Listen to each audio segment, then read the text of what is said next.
Le 29 janvier 2019, Jussie Smollett arrive à sa maison à Chicago, en Illinois, en mauvais état. Il déclare avoir été victime d'une attaque raciste et homophobe pendant qu'il marchait à 2 heures du matin sur la rue East Lower North Water Street, dans le quartier Streetville de Chicago. Plus tard dans la nuit, il déclare à la police que 2 hommes portant des casquettes « Make America Great Again » lui cria des injures raciales avant de l'attaquer physiquement. 2 hommes le battent sauvagement et mettent autour de son cou une corde symbolisant les lynchages orchestrés par le Ku Klux Klan durant le temps de la ségrégation. Selon Smollett, les 2 hommes prenèrent même le temps de verser sur sa personne un liquide inconnu qui fut plus tard identifié comme étant du javelisant. Sa déclaration est claire, il n'y a aucun doute dans sa tête que cette attaque avait un motif racial et homophobe, un signe flagrant de la haine semée par l'Amérique de Donald Trump et sa rhétorique. Jesse Langston Micah Smollett, dit Jussie Smollett, est un acteur et chanteur américain né le 21 juin 1982.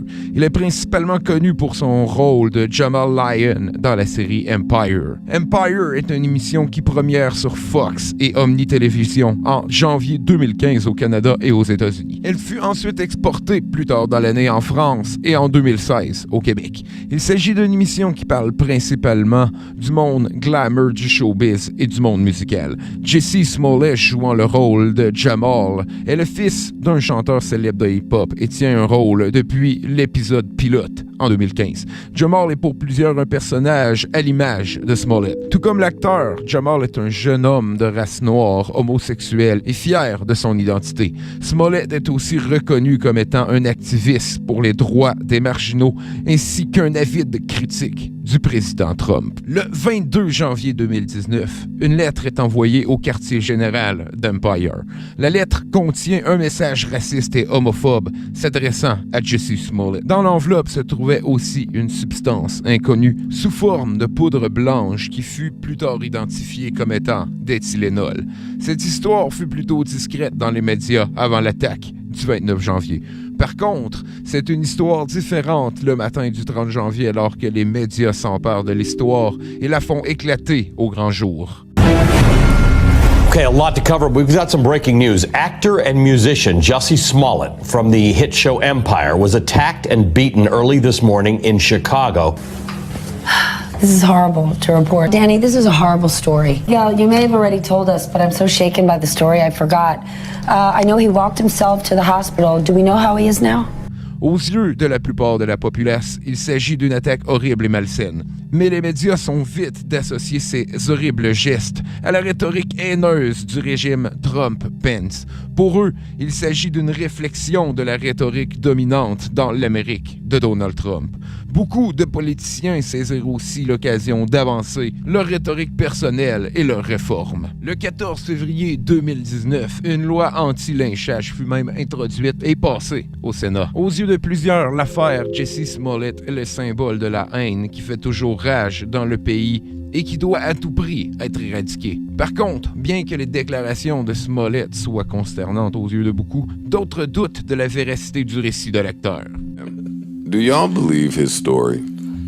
Any black person that tells you that they had a noose put on them and left it there for the next 45 minutes, you should ask questions. Yeah. That's not a normal thing, just in psychology. Yeah. But okay, I would believe that if your next move after this attack was to call the police. It was not. Right, it was not, exactly. You called your manager, and that was 40 minutes later. Yeah. Plusieurs détails font peu de sens une fois le tout déballé. Pour commencer, la nuit du 29 janvier 2019 était une des plus glaciales du mois de janvier à Chicago. Smollett sortait supposément d'une réunion avant d'aller se chercher un sous-marin Subway. Plusieurs doutent que les attaqueurs étaient au courant des heures de réunion de Smollett pour lui tendre une embuscade. Réunion qui fut même retardée de manière impromptue la même soirée. Les attaqueurs auraient alors dû passer et errer plusieurs heures au froid sans être au courant du moment précis où l'acteur allait sortir. Deuxième détail étrange, Smollett arriva à son domicile légèrement blessé et portait encore la corde utilisée pour essayer de le lyncher autour de son cou et avait toujours en sa possession son sous-marin. Plusieurs clament que le fait de porter la corde autour de son cou jusqu'à l'arrivée des policiers est plutôt étrange, surtout en prenant compte de la signification historique que cet item détient dans le zeitgeist afro-américain. Sans compter qu'il ne laissa pas son sous-marin derrière lui après la vicieuse attaque. Les doutes planent sur l'histoire de Smollett alors que la population est divisée. Plusieurs sont consternés de voir que certains osent douter d'une pauvre victime de crime racial, alors que d'autres blâment la crédulité des médias et leur tendance à pointer le président Trump du doigt comme étant la cause de ce crime atroce. Because the reason why the media ran with this is the reason why we have fake hate crimes. That's the reason why. Because people are so quick to have this knee-jerk reaction, like, oh my God, I can't believe you believe this. I can't believe this happened to you. No. We wait until facts and evidence come out, and then we get to prove whether or not you're a victim. Smollett donne lui-même des interviews dans les médias et lamente la non-réaction d'Empire face à la lettre reçue le 22 janvier. Selon lui, il est inacceptable de laisser ce geste impuni. Le 21 février 2019, le service de police de la ville de Chicago donne un point de presse dans lequel ils avouent avoir Smollett comme le principal suspect pour l'orchestration de cette attaque racialement motivée. La police clame que les deux suspects ayant été engagés par l'acteur pour commettre l'attaque passa aux aveux. This announcement today recognizes that Empire actor Jussie Smollett took advantage of the pain and anger of racism to promote his career. I'm left hanging my head and asking why. Why would anyone, especially an African-American man, use the symbolism of a noose to make false accusations? Bogus police reports cause real harm. They do harm to every legitimate victim who's in need of support by police and investigators, as well as the citizens of this city. But this publicity stunt was a scar that Chicago didn't earn and certainly didn't deserve. This stunt was orchestrated by Smollett because he was dissatisfied with his salary. So he concocted a story about being attacked. That said, Smollett was treated as a victim throughout this investigation until we received evidence that led detectives in another direction. Selon leur dire, Jussie Smollett orchestra le tout dans le but de faire mousser sa carrière et d'éviter de voir son personnage écarté de la série télévisée. Voici la déclaration de l'avocat de la couronne. Smollett and Abel initiated their friendship in the fall of 2017. During the course of this friendship, defendant Smollett and Abel socialized together, exercised together, as well as worked on the Fox television series Empire. Text messages generated by defendant Smollett to Abel, specifically starting on the morning of January 25th, 2019, revealed defendant Smollett asking Abel when he would be leaving on his trip to Nigeria. This trip was scheduled to take place on the evening of January 29th of 2019, and it had been planned by Abel and his brother, Olabenjo Ola Osendero. Defendant Smollett texted Abel stating, "Might need your help on the low. You around to meet up to talk face to face?" During the ride, Smollett indicated to Abel his displeasure that the Empire Studios handling of the racist and homophobic letter he received 3 days prior. Defendant Smollett then stated that he wanted to stage an attack where Abel would appear to batter him.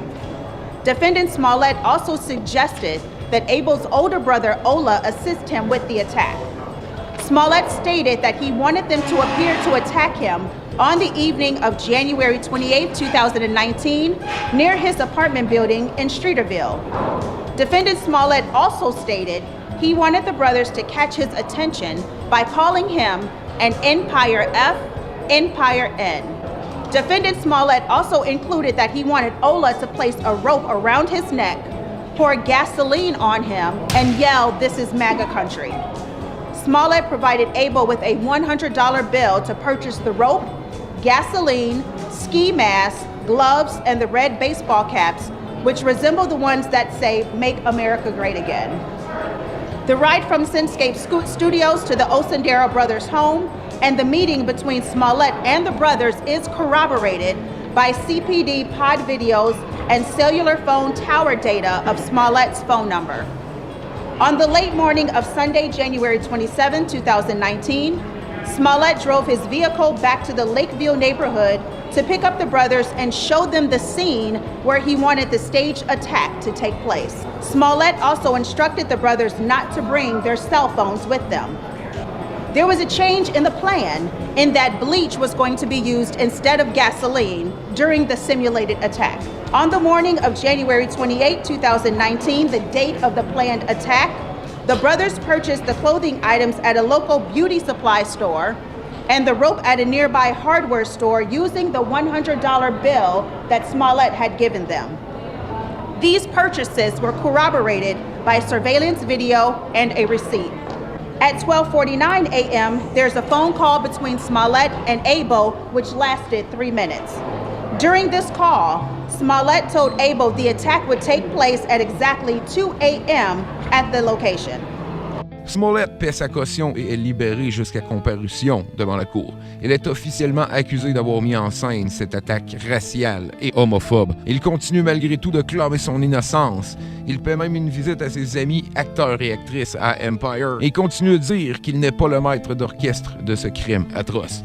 Par contre, l'opinion publique se tourne contre lui alors que plusieurs politiciens, acteurs et comédiens de Late Night Show retirent leurs tweets et déclarations en faveur de l'acteur. Le 22 février 2019, Empire annonce que Jamal, personnage que jouait Jesse Smollett dans la série Empire, sera évincé pour les derniers épisodes de la 5e saison.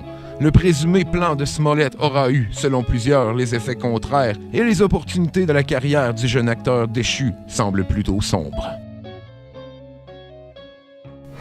C'est tout pour cet épisode. N'oubliez pas de vous abonner, de faire like et de partager si vous aimez cette vidéo. C'est grâce à cette interaction et votre participation que la chaîne se fait connaître et qu'elle continue à perdurer.